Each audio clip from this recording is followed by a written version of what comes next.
démocratie, artisan de la paix, Félix Tshisekedi, chef de l'État, président de la République démocratique du Congo, Béton, Biggie Rouge, Aigle, envoyé de Dieu, Salomon d'Afrique, Volta, Bou, Kabila Kaya, Fayoulou Zé, Moussitou Bou, Katumbi Etra, Fachi Ben, Moukouatombolo Ben, Moula Kwasa Ben, Moukishimuntu Ben, Tobola Lobo Gangaba, Biso Totobola Galobo Togangaka, Boeto Boete, Potozala Mangwe, Sokezaya A, Tezaya A, politique et comitile, Bayaki na Mufunge, Amukamate Biso Toela Mukwa, Tokwa Tabamonde, Kongo Mope, Fatima Mope, IDPS Mopa, remise et reprise dans Jésus-Christ, pouvoir Tokotika Yango, Tim Koloye Soko, Soki Félix Antoine Tshisekedi Tshilombo Alembi apesi Maman Marthe, Kotou na âge à Maman Marthe na Parlement debout, Reine Angleterre à la Agini, Yebe, Oboyi Fati, Oboyi Fati, Oboyi Fati, Mélange avec, Koufa na Yotoko, personne Liboulou ya Ofe, la cimetière à Kita, IDPS viva, IDPS viva.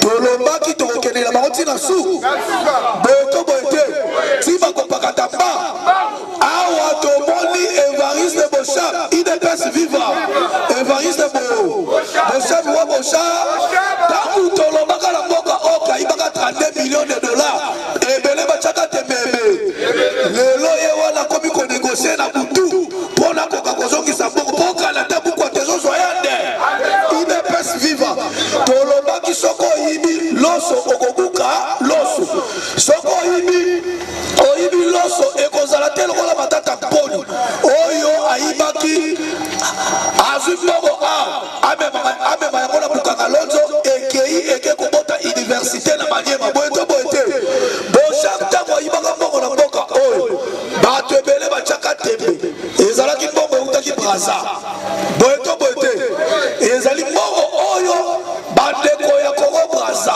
Lokola Basalelaka, Koura ya République démocratique du Congo, Bochab, Azwaka Mbongo wana Baliaka na Ipolitika na, Kazembe wa Kazembe, Komanda Ipo Oya Yaka na Mutambula, Azola ta numéro 22, Lelo aliye Ponda Bakongola Komia, Metola Kisi ya Biso Nebaya, Fatineya, Tobola Lobo Gagabaz, Evariste Bochab, Azo négocier, Koma Akoka Kozongi Sambongo, Oya Ibaka Yana Kazembe Kanam, Malobi, Naliaka Mokote, Oyo Gana Zoki na Zoya Kozongi Sayamande, IDPS viva.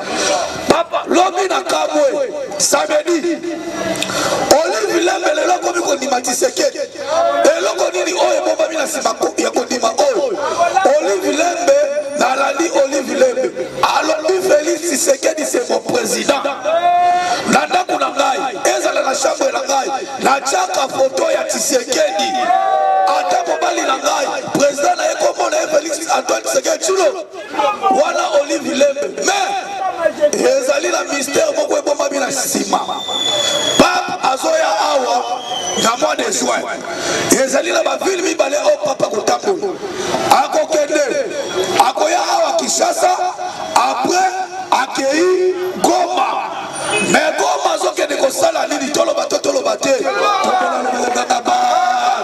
tombola lobo gangaba, biso tombola galobo to gangaka, boeto boete, poto zala mangwe, mama oyo na mbongo bayiba ki grandeza na mobali na ye, akei kotokela église catholique, hémicycle moko ya cathédrale na Goma, yango Pape Azoya Awa wakende ko inauguré, yango tozobele la Jules Aligete akende ko kodite wande, IDPS viva, po mobali na yaza suna pouvoir te, yo sikoyo ozwi mbongo okeko tonga cathédrale na mbongo ya ni, IDPS viva, nalingi bozala langa memborai, tangu tozoloba il y a une flèche d'aller, la flèche de retour, wala pete kobimisa pe matière ebe, mais tangu ozo répondre te la kotika na ngande, IDPS viva, toyeli informa,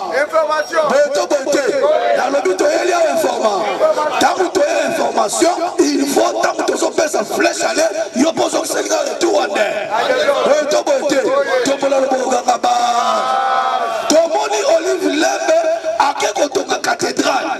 A Tongi, Azoya na flatterie. Tshisekedi c'est mon président. Pourquoi? Parce que Tshisekedi est capable. Il y a quoi ça pape qui saboté à moi. Il y a moi Azoya na flatterie. Félix c'est mon président. Melanda Kunangai. Eza na chambre nangai. Na chaka photo Tshisekedi a terre. Il est pèse vivant. Il est pèse vivant. Kabila Kaya. Fayoulouze. Mousitoubou. Katoubiedra. Fachibe. Moukwatopolombe. Moukishimutoube. Moulakwasabe. Tombola Loboko Gangaba. Noël Chani Pelobi. Nakozonga Sima. Tamweko. Boito Boite. Alobi Tamweko. Lokola Tamweko. Alobi Azali Tamu. Oyo. Ba peuple congolais. Bakoka koza responsabilité la bango la maboko. Boito Boite. Yakopesa mboka kaka na ba de perade. De perade. Penalty ya sou. Tolobi penalty ya sou. Tobeti match tikani ini minute match si. Albita ko ba cha ngona ka. Tokobete koko. Étranger ko posile te. Na lobi katubia ko posile te. Pouvoir faisons ya bako. Boito Boite. Na lobi pouvoir faisons ya bako. Pour diriger mboka oyo. Il faut osala Congolais né de père aidé. Étranger ici sur Mboko te makambo étranger. Totiki yango. Pourquoi? 1997.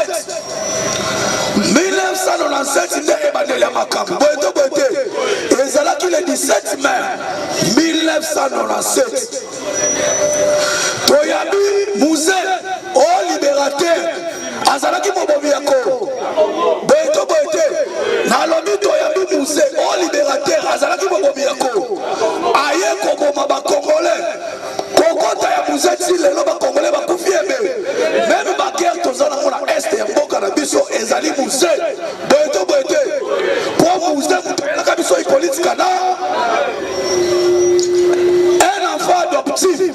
Soko la dit Ibrahim lelo. Ibrahim Azo Bala Joseph, Mozo Banga Adel Ponani, Bolanda ba sortie médiatique na Ibi Kololo. Azo Mituna, Ozo Banga Adel Ponani, Soko Zali Mwana Mouzé, Yagato Sala Adel Nande, Toya Balaga Zali vraiment na ya Mouzé. Mouzé Ayali Biso le 17 mai. Amemeli Biso Bawande na Mboka Oyo, Boito Boite. Ayala Biso Bawande be. Tamu Bawande bakot Boza na se. Boza na se. Toza face aux caméras.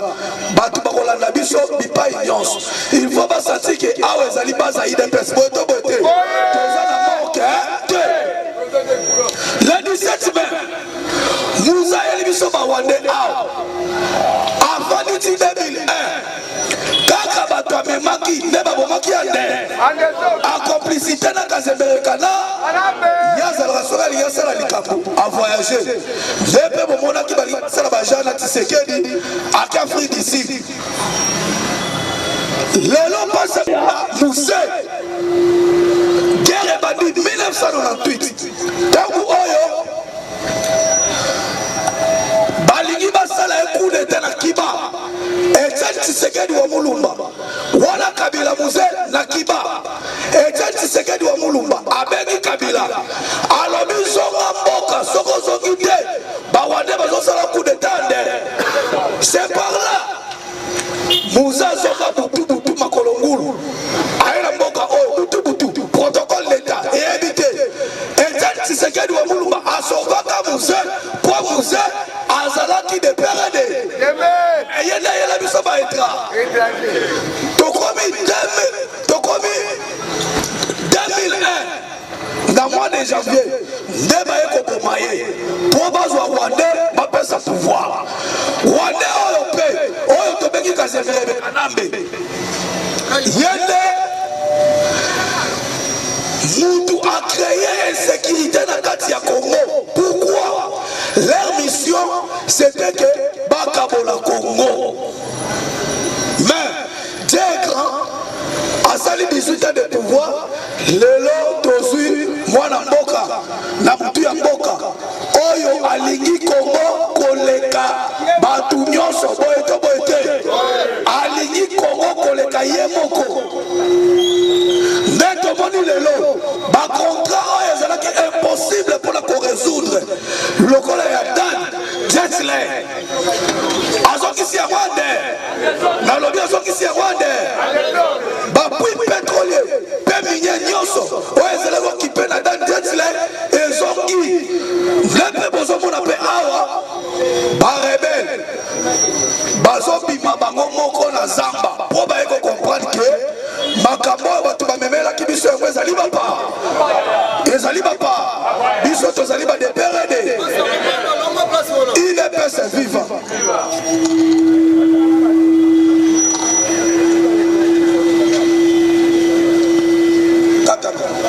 azongisi ezali grâce ya diplomatie ya Félix Antoine Tshisekedi Tshilombo oyo asali nina munduki nina makasi négociation oyo baaméricain malgré basanction likolo ya Dan mais Dan andimaki kozongisa te mais lelo grâce ya Félix Antoine Tshisekedi Tshilombo biloko nyonso oyo Dan abandaki kokipe andimi kozongisa yango ezali information ya makasi elakisi ke Félix Antoine Tshisekedi Tshilombo azali ya nza boye tozomona awa baport illégaux esali ke République démocratique du Congo perde 17 navires. Tant que nous avons 17 navires, c'est-à-dire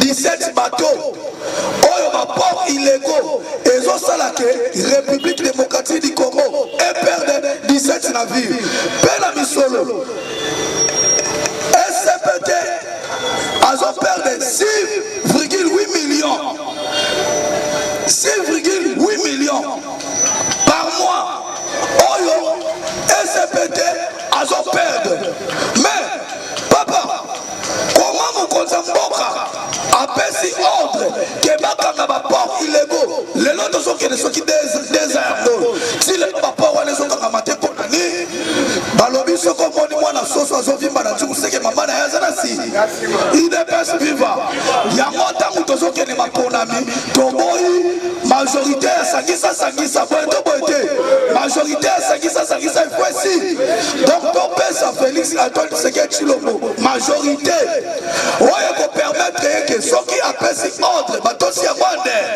mpo awa tozomona ke SCPT par mois azo perdre 6,8 millions de dollars oyo Congo azo perdre mais toza na gouvernement ya union sacrée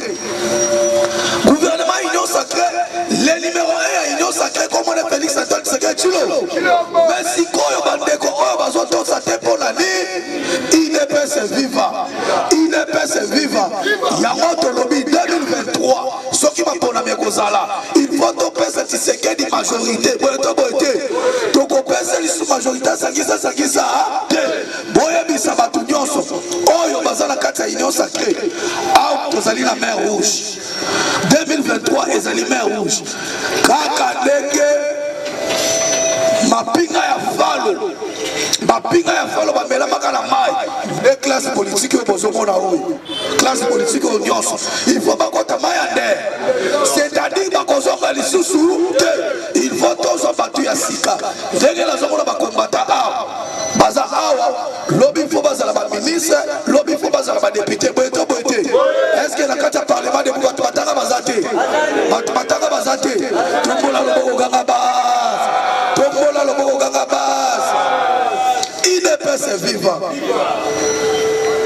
85 villas de la société commerciale des transports et des ports ont été spoliées par des dignitaires du régime Kabila. Balobi 85 villas, il y a société de transport et des ports. Et c'est là qui spoliées par le régime Kabila.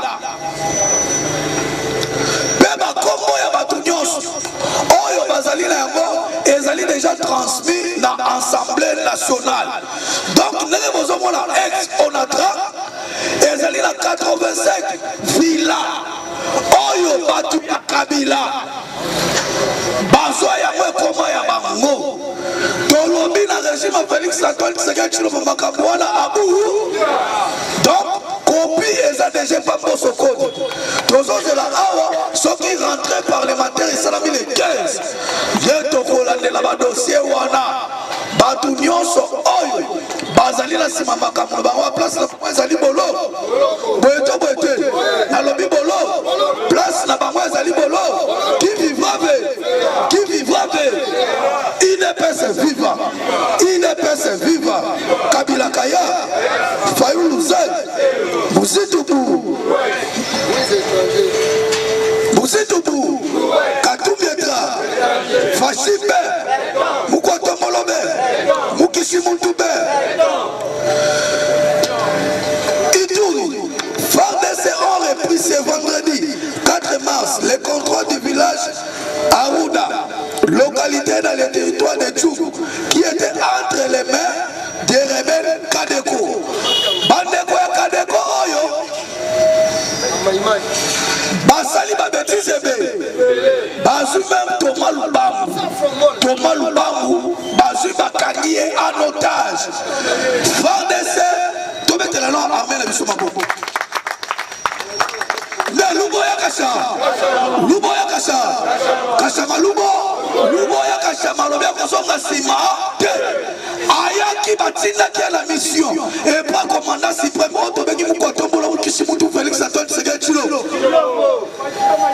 mission mokonzi ya mboka atindaki ngai ezali ya konegocie na barebele te batindaki ngai mission mpona kotrake bango ade soki tobeleli obimi te tombuma na nzo boye to boye te olandi muze oke kopema nde po muze mutu amemela biso makambo oyo nako ye mutu amemela biso guerre donc soko boyi kobima oyoki te mbuma na nzo nde tomoni awa village oyo bakangaki yango esali mwa mikolo ebele oyo bakadeko bazokipe village oyo Aouda précisément na Tchougou na Ituri mais FARDC a récupéré yango jeudi dernier l'armée congolaise affirme avoir libéré plus de 72 otages civils des mains des rebelles ougandais de ADF dans des différentes opérations militaires en cours dans le territoire de Beni au nord Kivu. Dans une déclaration faite samedi 5 mars, elle indique avoir libéré la veille 4 filles, dont 3 au nord et est de Oacha et une dans le secteur de Ruzori dans le territoire de Beni. Il y a 3 otages libérés au nord et Oacha et une fille dans le Ruzori. Exactement depuis le début de l'année, nous avons aujourd'hui sauvé les compatriotes qui étaient dans les mains des terroristes qui sont aujourd'hui à Septandé. Voilà un peu le bilan chiffré par les otages libérés. Il y a 26 femmes. La majorité sont des mineurs. IDPS vivants. Donc, Bandeko Oyo, Bamonike, Koboma Batu, Kosalela Batu Mabe, Ezana Soukate. Pourquoi? Bakomi Kokara Batu. Bakoya Nege Bamoni, Botele Biboye, Baya Bakangi Bino Bamemi Bino quelque part. Pour la conseil de négociation, la armée. Mais négociation na Bangwa Zalini. IDPS vivant. IDPS vivant. Négociation na Bangwa Bazosenga Boye. Balobi. Soki bolingi. Totika Kokakabata. Totika Thomas Lubangu. Bologola Itade. Bologola Itade. Balobi Tologola Itade. Siège Tolobi Tokologola Yango. Chef de l'État. Aoutaki Kolobablo. État de siège. Et Kolomwa. Si vous connaissez son kozo. Soki etikali la mutu moko toke mutasuka yeyo. Tokangie na maboko wana tolongoli ya mwande. Donc état de siège et Kolomwa. Teba matabakita. État de siège et Kolomwa. Toutaki komona amu konzamboka. Balobi oa balongoli luboya kashama. Luboya kashama bazoki siye a. Mais Bautiko armé Luboya Kashamamaka. IDPS viva. C'est comme si Bozana Nati. IDPS viva. Ba armé Luboya Kashamamaka. Ba Bessie Mandoki. Oyo Esengeli. Pourquoi? Tomoni Rissi. Baouti Kozala a en Centrafrique. Rissi, Bazar en Centrafrique. Mais Baouti Konomé, un commandant rwandais dans Centrafrique. Pourquoi?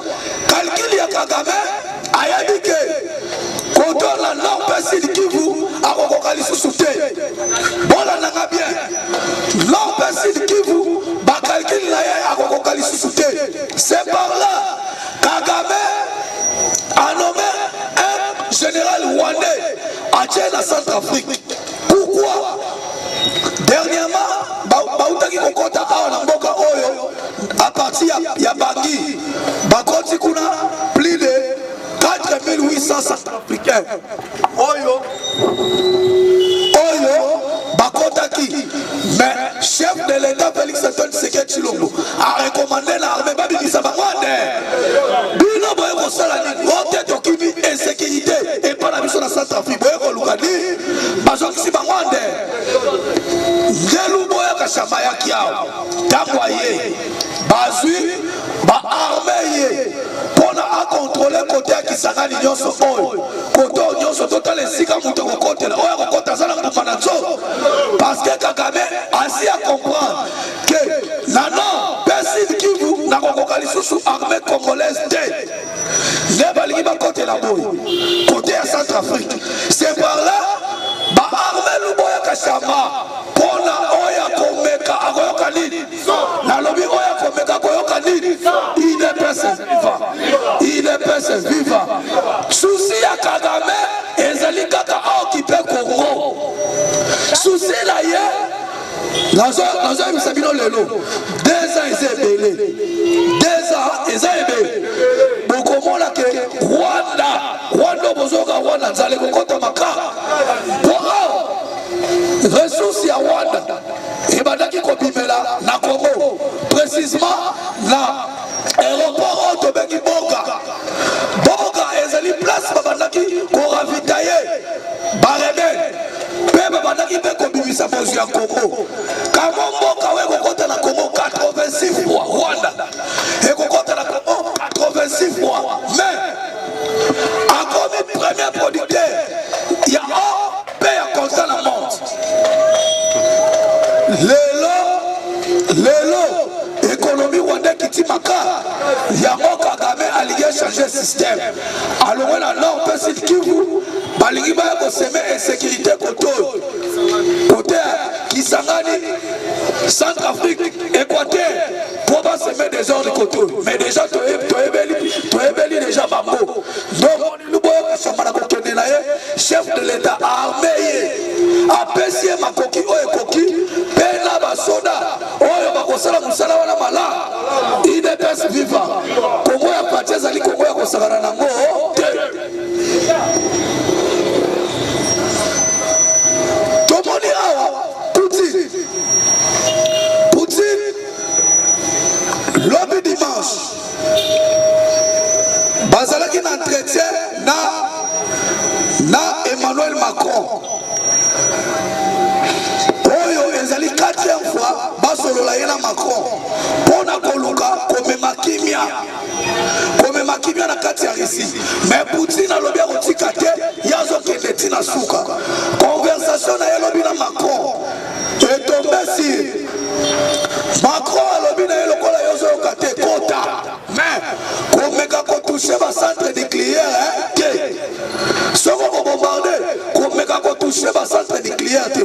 Mais ngape na webi sabino lelo tozo lela awa ke bato bazo kufa na Russie. Mais soki nebo ki le prix Nobel Nobel Docteur Mukwege azo senga na communauté internationale bazwa likambo ya este ya Congo ndenge pe bazozwa likambo ya Russie boete po ndenge bato bazo kufa na Russie ezali lo lenge moko bato bazo kufa na Congo boete oya biso kutu bakufa ebe mais lelo tozo lela Russie mais toyeba ke kaka ndenge bato bazokufa kuna nde bakufi awa. Tomoni ke depuis guerre ebandi na Ukraine tozali na 4800 soldats russes oyo bakufi. Lelo soki Russie akoti na capitale, soki bameki kokota na capitale bakokufa ebele. Pourquoi bakokufa ebele? Tout le monde na kati ya Ukraine azali soldat. Touti komona même baboxer oyo baboxaka alkaze a remettre ceinture na ye ake kolata teni po akende kobunda bitupa. Ezali eloko tokosenga na mokonzi ya mboka na Kongo mpe esalama nde bana oyo tozobota sokasi azwi diplome ake na arme boye to boye te mokolo bamuna bakokota oyo baya kosabote mboka oyo tosimi minduki nde yango lelo soki bakoti na capitale nalobi na bino isi bakokufa ebele parce que yo yebi te nazobunda nana mutu nyonso ezala mama papa mutu nyonso aza soda yo kobunda ndenge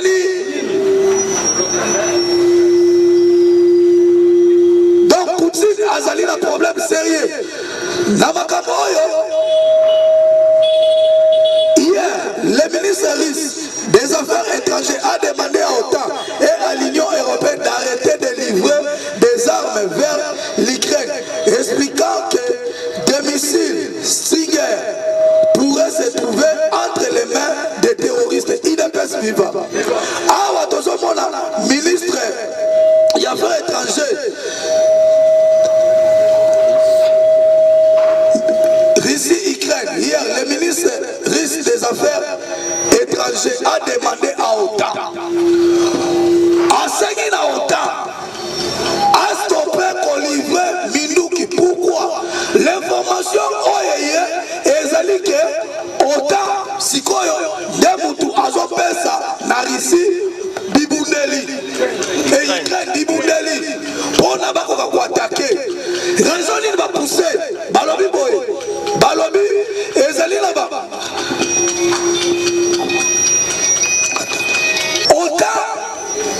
Selon les informations, ezali ke ba livre otande muto komi ko livrer ba minuki na Ukraine.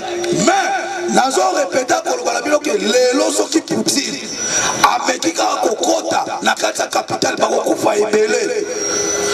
Tozali awa na likambo ya ordre mondial. Ordre mondial euti wapi?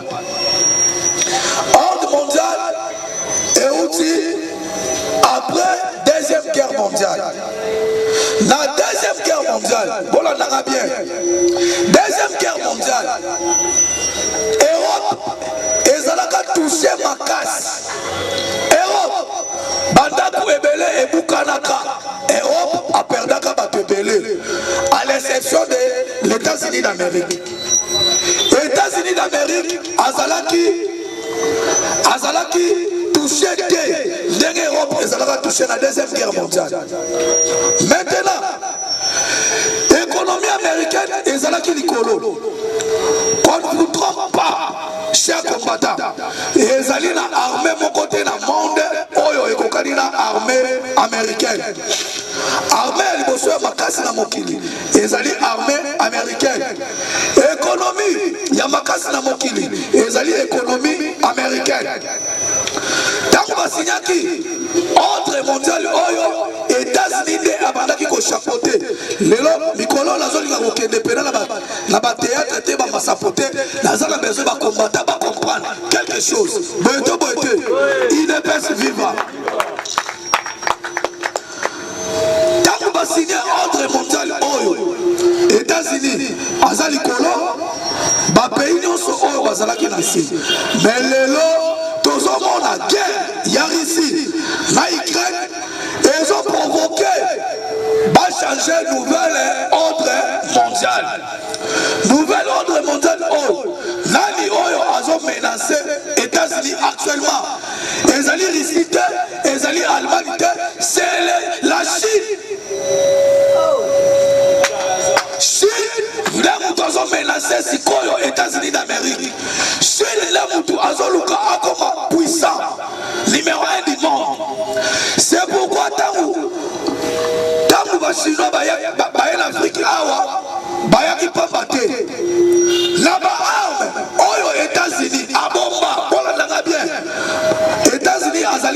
réserve ya mema oyo mokili mobimba eza nango te ezalaka na se. Mais actuellement chinois a parvenir kokende kokota ti kosala baminduki wana mpe koameliore yango meme koleka ndenge oyo ya baaméricain ezali na baminere oyo azwi na Congo. IDPS viva na baminere oyo azwi na Congo. Donc histoire ezoluka ebaskile.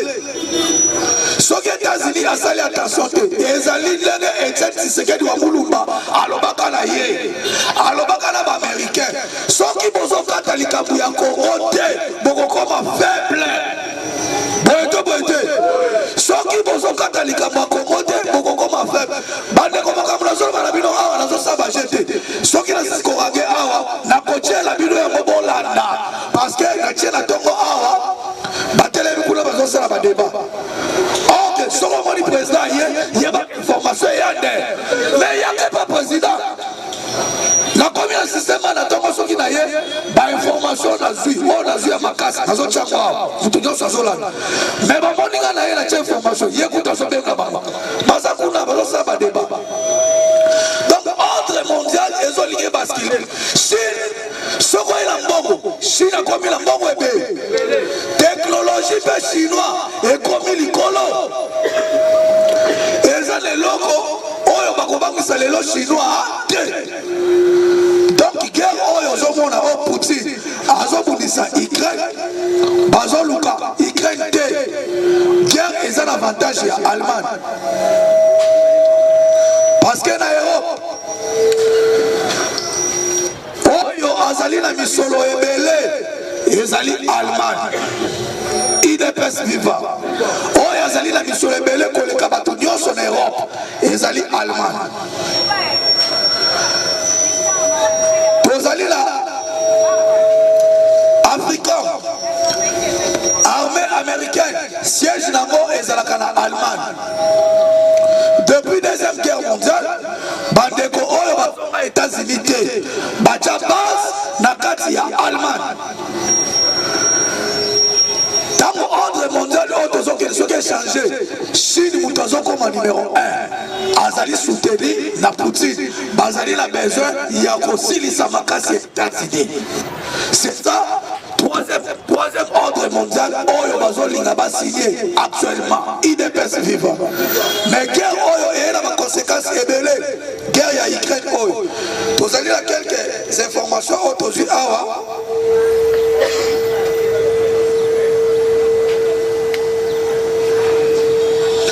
Les sanctions contre la Russie affectent tout le monde.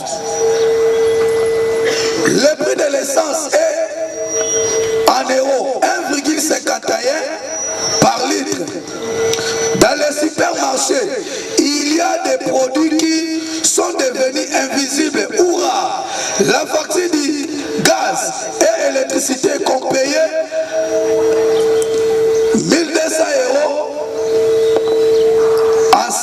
a monté à 1700 par an.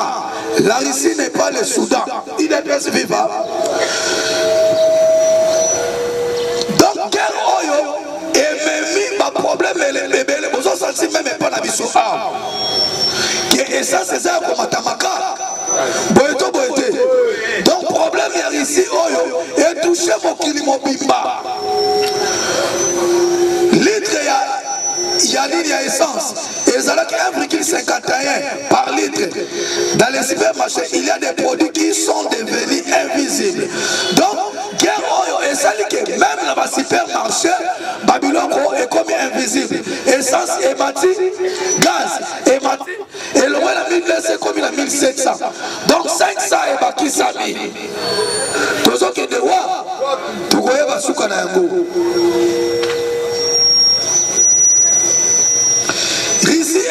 L'un des principaux producteurs de pétrole, de gaz, de blé. Pensez-vous que sanctionner les Russes n'aura d'impact en Russie. IDPS viva. Donc, tous autres là, les sanctions, on va passer Poutine. On va passer Poutine. Batikali kopé ça pour monter la kilo va sanctionner moi. Va sanctionner ba on a balé. Balobi ici, il y a remettre les sous balé. Va sanctionner ba on a Facebook. Or que Facebook ils ont contre milieu belé. Mais les lots ici va déconnecter la macamunios. Ba banque, ba kangi. Collaboration entre pays, on a payé pour la Russie, Bakati. Avion, il y a Libanais qui ont les Canamabélé à Russie. Donc, avion Russie qui ont les Libanais. Net au monde, Poutine a Kaki 4500 Russes. Pourquoi? Parce que l'équipe Makasi, Basali marche pas la bango. Poutine a Kaki, le gars a Zali dictateur à Mounet. Poutine a Zali dictateur à Mounet. Azuba Makaki, 450 personnes. Ache Bango la prison. 4500. 4500 personnes. Poutine a Bango la prison. Pourquoi? Bazoya Bissana présent à Bango a cessé le fait. Poutine parle bien Kotika. Tout le monde qui est guerre, et ça, même les produits est comme invisible dans le marché. Même Babylone est comme invisible dans le marché. Gaz est comme il passe. Essence est comme il passe. Dès les lots de ce monde. Pour faire 18 ans, on a Kabila. Atikali ko raisonné Astra ici, il y a qu'on raffiné pétrole. Dans notre pays, nous avons tout. Tout ça, la gaz n'a pas comme gaz n'a la Kivu, gaz n'a la Albert, tout ça, la pétrole, il y a Mwanda, Ezalia, n'a pas nous doit tout ça, la pétrole. Mais, si les lots, 18 ans, il y a Kabila, Atikala Kokanisa Congo,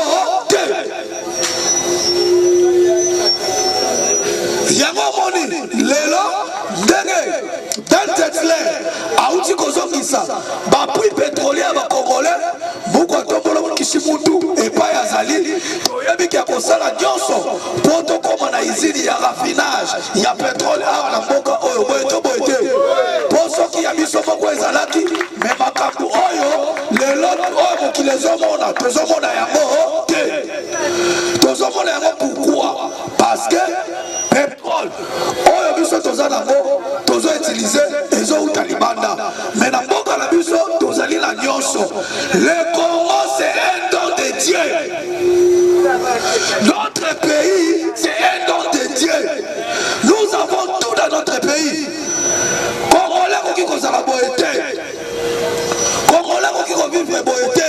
Pourquoi nous avons tout? Oye la zamba tozali la zamba ya monene. Les sols, père sous-sol la biso, et ça n'a pas joué. Bozuiwana, et ça n'a pas pour la batte. Mais les loges, Félix Antoine Tshisekedi Tshilombo, Azon Koundakoma, Bozui Yakomo et Kokakozo qui n'a pas corps.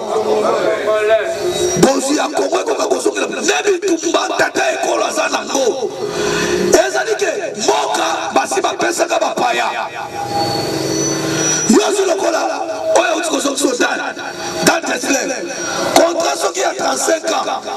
Yibana yo, Salana Onyo Solingi, Salana Onyo Solingi. Dernièrement, là, Utikozo Bisabinoa, Ezali na Bambanga Moko ya jaune.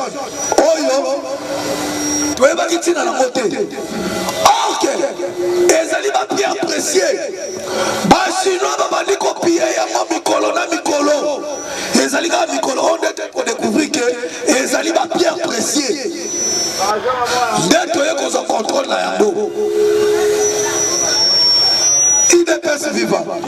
Bah, on dit qu'on a plus de 100 tonnes. Il y a